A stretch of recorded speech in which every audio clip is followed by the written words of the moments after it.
So most people have probably heard of Reiki and shaman, but what exactly is Reiki and shaman work from a distance?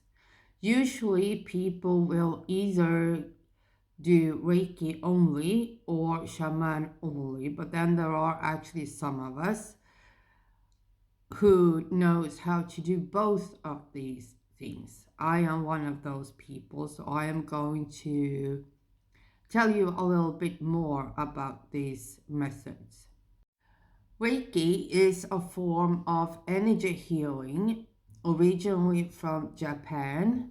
The core idea with Reiki is that there is a universal life energy, and someone who knows how to do Reiki channels that energy. It is directed to support balance emotionally, physically, and spiritually.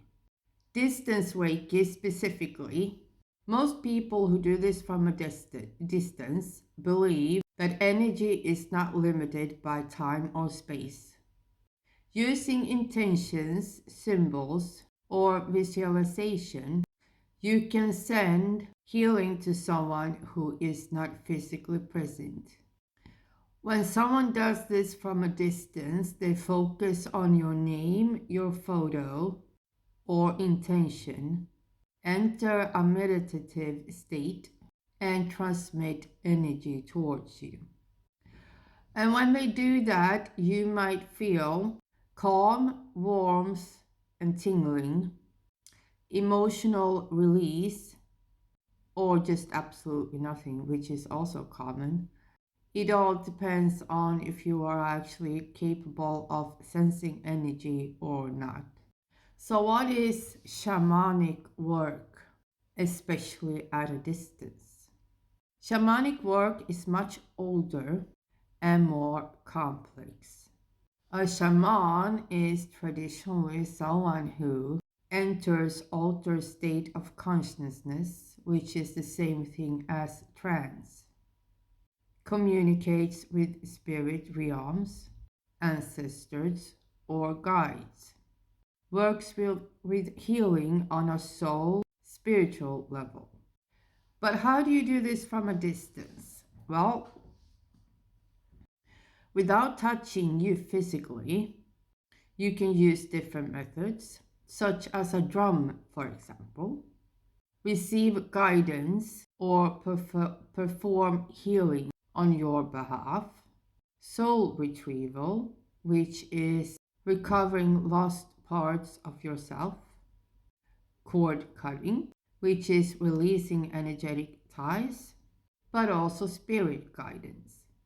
Shamanic work is based on symbolic and spiritual frameworks, archetypes, intuition, and altered states.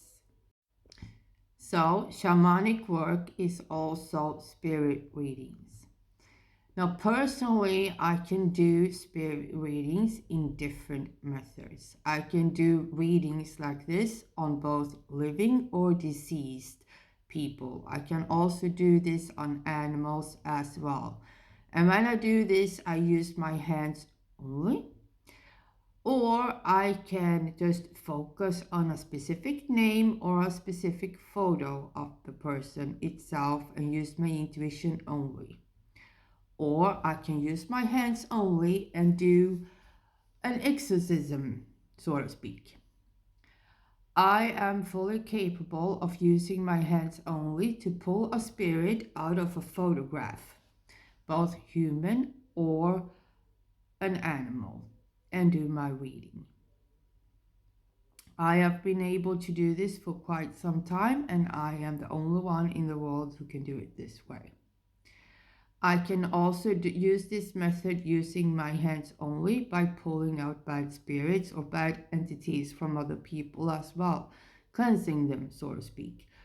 I can also lock up spirits. I can lock up bad entities and demons using this way as well. However, I prefer not doing that because I did it in the past when I had bad visitors in my own home. And that didn't go very well because the energy or things stuck to those bad entities got stuck inside of my hands, so I got very dry hands for that and cracks on my hands, and that did not go very well. So I do not prefer doing it that way. But however, I do spirit readings like that from time to time still, because that is completely different. A spirit does not contain an energy. So to put all of this together in a simple way, Reiki is energy work and shaman is spirit work, you know, more or less. Just to put it simple, yeah. I can also use my hands only on crystals to make them function the way that they were meant to function, which is more or less the same thing as cleansing them and charging them. And this has to do with my energy only. I can also use my hands only by reading objects and get information through my clairvoyant visions. Or another method that I can use for both living or deceased, for both humans, animals, or to find a lost object or just to read an object, for example, is ruled by location. I have done a video in the past explaining a little bit about ruled by location. This is an energy source that I can send out fully awake, and I can control this myself when I want to send it out or not, so it does not always come out automatically. But I don't have to enter a trance or anything similar. I can do this sitting, I can do this standing, I can do this walking. It doesn't matter. And I can do this for both living or deceased, like I said. But when I do this, I can use this method finding lost objects, finding lost people or people in general who have disappeared. I can do this finding animals who have disappeared, pets and such. I can also use this method reading people or animals who are deceased. And when I do that, I get information through my clairvoyant visions in my head from past, present, future as well. I will receive information through words, texts, visions, through images in my head, downloads with music, smells, taste, all of it. And through this method, I can also find out how exactly someone died, who did what. For example, if the person was murdered, I will know exactly who murdered the person, how they did it, when they did it, and why they did it. I will get every information in detail when I use this method. Every single detail. And through this energy source, I am also fully capable of seeing the surroundings in detail, in full color. In full color. In the past, when I did this, I have ended up in an urn suddenly.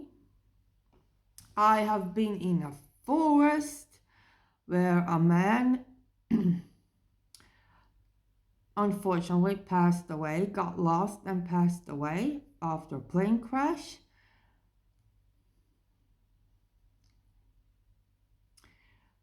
And I am the only one in this century who can actually use will allocation. This is not something that I use just for fun or just about anyone. I actually don't. I don't use it to snoop around. I don't.